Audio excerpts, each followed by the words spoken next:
do Senhor, meus amados irmãos, amigos ouvintes da Palavra de Deus. Sou o pastor Damásio, mais uma vez compartilhando com você aquilo que Deus tem revelado ao nosso coração. E nessa ocasião quero deixar um vídeo com o seguinte tema: o Evangelho da Salvação e o Evangelho do Reino são diferentes? Tem mais de um Evangelho? Para pensar comigo, você que está acompanhando os vídeos que nós temos produzido e tem ouvido eu falar várias vezes sobre o Reino de Deus, sobre o Evangelho do Reino de Deus, e isso pode causar no seu coração alguma dúvida. Todos nós, cristãos, evangélicos, a maioria, pensamos em Evangelho, o Evangelho da cruz, o Evangelho da graça, o Evangelho da salvação.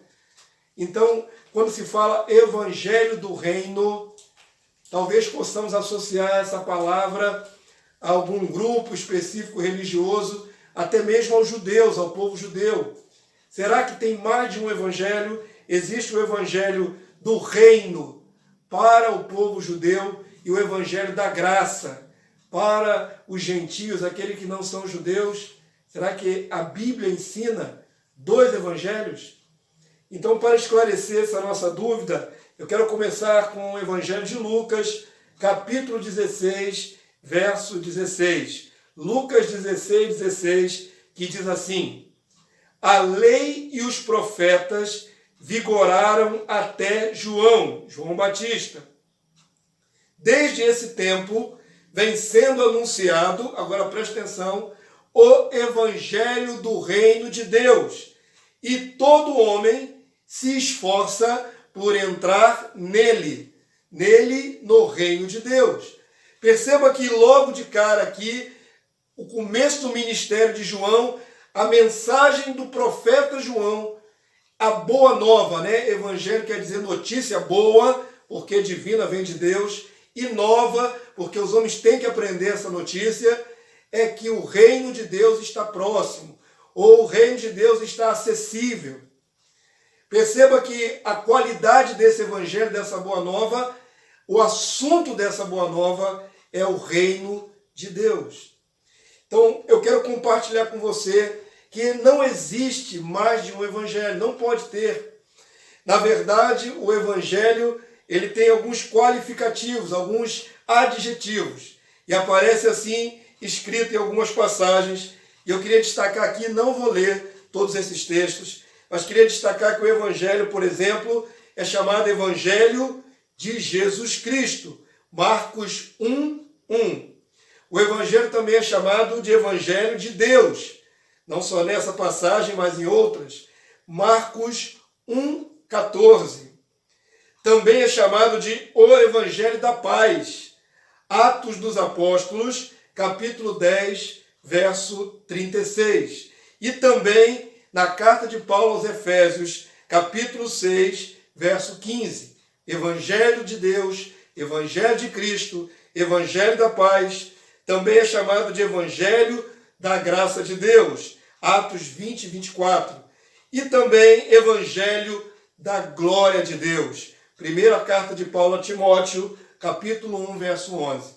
Percebam que esses outros adjetivos, esses qualificativos, não muda o fato de existir um único evangelho. Só existe um evangelho. Uma boa nova que Deus entregou através de seu Filho. E eu queria que você atentasse para esse texto. Lucas, capítulo 4, verso 43. O próprio Senhor Jesus, a verdade viva, encarnada, deixou registrado para nós, através do Evangelho de Lucas, o seguinte: ele, porém, lhes disse: é necessário, o próprio Senhor Jesus falou, é necessário que eu anuncie o Evangelho do Reino de Deus também às outras cidades, pois para isso é que fui enviado. Jesus coloca como ponto central do seu ministério a pregação, o ensino do Evangelho do Reino. Para isso ele teria sido enviado pelo próprio Pai. Então preste atenção, amado. Sabemos que Jesus veio com a missão mais importante de nos resgatar dos nossos pecados através de seu sacrifício naquela cruz. Mas Jesus pontua aqui que a missão dele era pregar, foi enviado para pregar o evangelho do reino de Deus. Jesus teria então um evangelho para o povo judeu ali na sua pregação local, e depois foi revelado um outro evangelho, mais assim, universal, global, para os não-judeus, para os gentios. Será que existe essa possibilidade de ter mais de um evangelho? O evangelho de Mateus, capítulo 24, verso 14. Eu quero que você atente para esse detalhe. A universalidade do evangelho do reino. Mateus 24, verso 14. Jesus disse profeticamente, antes de morrer na cruz, ressuscitar ao terceiro dia, subir aos céus e se assentar ao lado do Pai. Ele determinou, lançou uma palavra profética que perdura até os nossos dias. Mateus 24, 14. E será pregado este evangelho do reino por todo o mundo. Presta atenção, há um detalhe aqui técnico importante. Este, pronome demonstrativo, né? Este, o que ele estava anunciando, o que ele estava entregando aos apóstolos para anunciar. Não outro, não um que viria anterior a outro que se somaria, mas este teria que ser pregado em todo o mundo, o evangelho sobre o reino de Deus, para testemunho a todas as nações. E então virá o fim.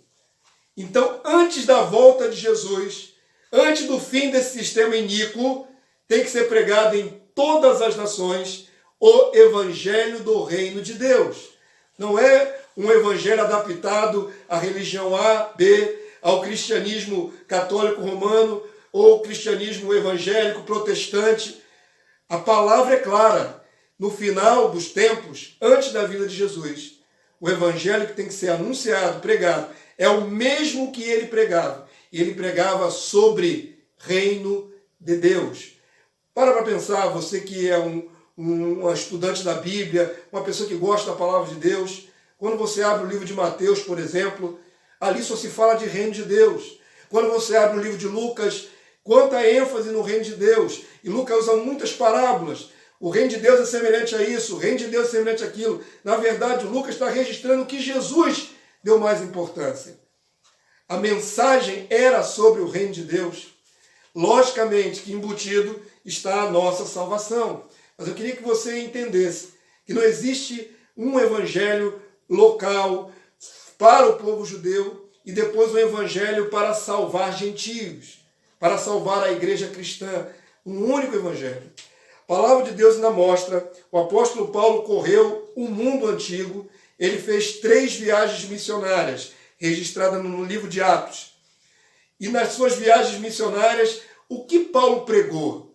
Não é? Um evangelho da graça, um evangelho da salvação ou um evangelho sobre o reino? Eu quero que você pare para pensar nisso. Atos capítulo 20, verso 24. Diz assim, olha: porém, em nada considero a minha vida preciosa para mim mesmo. O apóstolo Paulo, ele se colocava inteiramente a dispor da obra missionária, da evangelização, e correndo risco de vida. Mas ele diz, eu não considero a minha vida preciosa para mim mesmo, contanto que complete a minha carreira e o ministério que recebi do Senhor Jesus. Paulo está aqui dizendo, eu recebi essa obra, esse ministério do Senhor Jesus, para testemunhar o evangelho da graça de Deus. Você pode estar pensando, está vendo aí, pastor Damaso? O evangelho é da graça de Deus. Onde está o reino? Mas eu vou continuar no verso 25, vai completar. Presta atenção. O evangelho da graça de Deus. O evangelho que abre as portas da salvação para os homens. Verso 25. Agora eu sei, Paulo continua falando, que todos vós, em cujo meio passei pregando o reino, não vereis mais o meu rosto. Paulo diz, o que eu preguei no meio de vocês foi sobre o reino. E ele faz uma continuidade na sua fala. O evangelho da graça de Deus é a pregação do reino de Deus. Não estranhe essa palavra. mas está faltando ênfase no reino de Deus nos nossos dias. Se prega Jesus, Salvador na cruz, perfeito, glórias a Deus, glórias ao nosso Rei Jesus, mas não se fala muito de reino, como se fosse um assunto secundário. Mas eu quero concluir esse vídeo te dando mais testemunho do que está escrito na sua Bíblia, em qualquer versão de Bíblia. Atos dos Apóstolos, capítulo 28, verso 30. Nesse outro texto registrado em Atos, Paulo já tinha mais de 30 anos da sua conversão e pregando o Evangelho. O Atos dos Apóstolos, capítulo 28, é o finalzinho do trabalho de Paulo. Ele está para ser preso e deportado para a Itália, para ser julgado.